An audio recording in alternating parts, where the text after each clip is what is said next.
出国那个 slam 中有脑山戏嘛。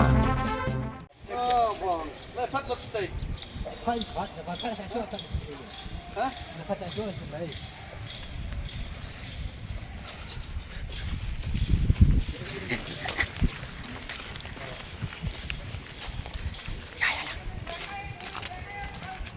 ฮะก็เลยพัดตุละเกี่ยวมั้ยคุณยังกรอกนะฮะกรอกมันไม่มันสบังกันลูก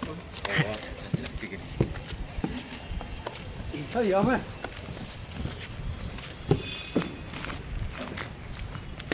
โอ้เสร็จแล้วตัดเลยต้องมา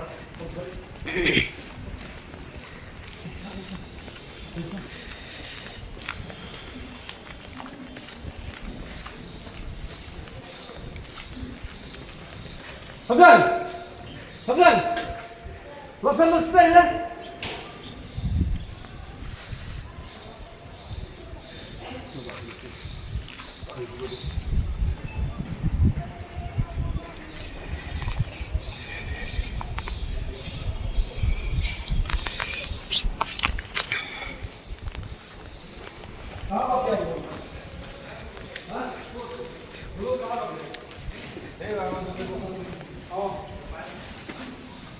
ये बोले भाग क्या करेगा भाग गया तो